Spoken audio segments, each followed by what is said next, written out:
వాళ్ళు చౌదరి. అవునా, శ్రీనివాస్ చౌదరి అంటే మనోడైతే అయితే మనం రేపటి నుంచి అటుకు వెళ్ళొచ్చు. చౌదరి గారు ఓకే. అయ్యారు ఏంటి మీ ఇంటి పేరు ఏంటి? ఈ ఇంటి పేరుతో లింక్ ఎట్టేస్తాడు అనమాట.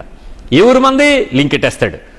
ఆ బ్యాక్గ్రౌండ్స్ కలిసిపోయిన వెంటనే రెడ్డి రెడ్డి, కాపు కాపు, మాల మాల, మాదిగ మాదిగా, రాజు రాజు, కమ్మ కమ్మ, ఇంకా ఏమున్నాయో ఎన్ని దానికి.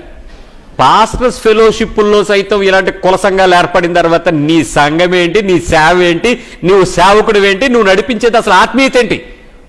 మతుండే ఏమైనా పనిచేస్తున్నావా ప్రభు దగ్గర? కుల సంఘాలను ఏర్పాటు చేసుకోవటానికి సంఘాన్ని వాడుకుంటావా? సేవను వాడుకుంటావా? సేవకు వచ్చిన విశ్వాసాలు వాడుకుంటావా? సేవలో ఉన్న నాయకులు వాడుకుంటావా? పనికి మాలిన జనము తీర్పులోకి పోయి మీరు వెళ్ళనివ్వరు సంఘాన్ని. ఎన్ని చోట్లే చూసుకో, ఎన్ని చోట్ల ఉన్నాయో. ప్రతి మండలంలో, ప్రతి పట్టణంలో ఏర్పడుతున్నాయి కుల సంఘాలు.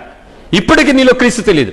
ఒకప్పుడు తెలిసిన క్రీస్తు వేరు, ఇప్పుడు నువ్వు నడుచుకుంటూ వెంబడిస్తున్న ఈ బర్యేసు వేరు. ఈ బర్యేసు